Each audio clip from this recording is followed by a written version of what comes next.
I went to school in the brick schoolhouse that's on the Holy Spirit ground now, and I remember something very important and crucial that happened to me in my life there.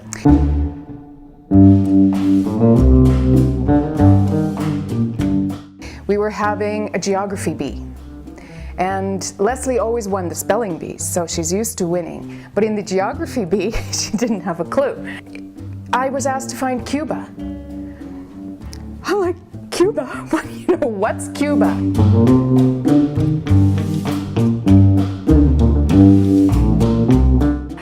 And I'm standing up there, and all the class behind me is saying, hurry up, Leslie, get it, hurry up, because you have a certain amount of time to get it. And I'm mortified. I mean, I think I'm looking at Japan or something. I have no idea where Cuba is. I've never heard of it before.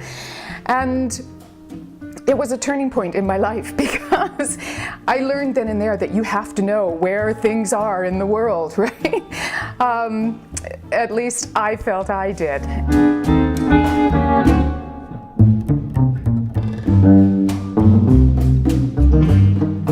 Later, that was in grade 6 or 7, later in about grade 10, Gordon Davies, who was our French teacher, said he would be taking his first group of students over to France to learn French and tour around Europe. And I remember being very excited at the thought of traveling, and went home and told my mother, said that, wow, our French teacher is taking people to France next summer and I'd really like to go.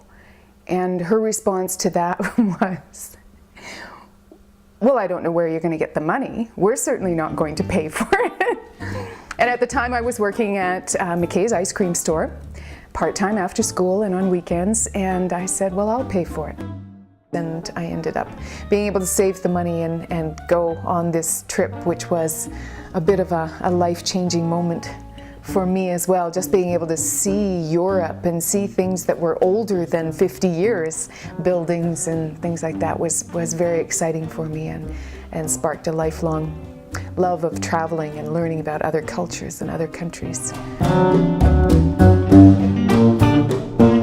I've since traveled a great deal. I've spent about 10 years of my life living overseas and working as a volunteer in other countries.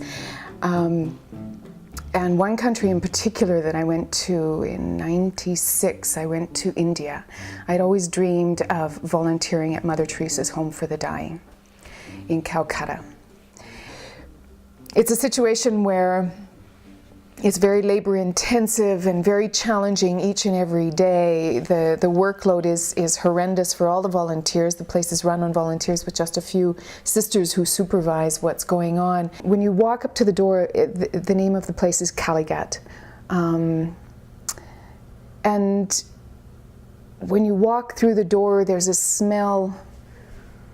It's the strangest smell. It's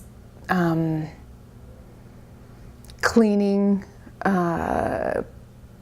fluids, it's illness, it's death, it's medications, all mixed together. It's so strong that many people work with Vicks VapoRub in their noses, because they can't, the smell makes them gag.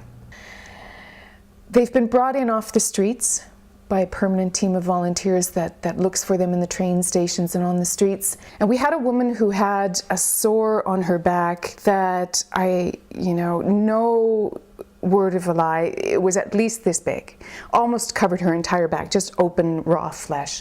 I remember one day being loaded down with a pile of laundry and in a hurry to get past down these narrow ways between the cots and get rid of this laundry, and I saw as I was approaching her bed that she had been incontinent again. And I remember thinking, if I just ignore this, if I just pretend I didn't see what I just saw, maybe by the time I get back afterwards, someone else will be taking care of it and I won't have to deal with it. I didn't keep going. I couldn't, obviously. And instead, I walked up to the head of the bed where she was, and I set the sheets on this low cement wall behind the head of her bed. And I looked down at her, And I was just stunned, because this woman who had not ever spoken to us, who had just patiently borne all that was happening to her, when I looked in her eyes, I could see that she was ashamed.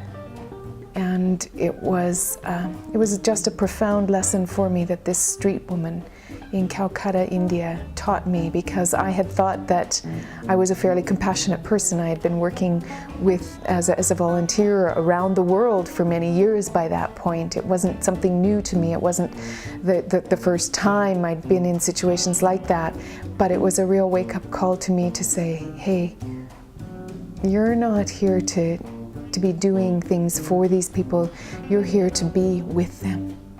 Just be present to them, and let them know that somebody cares.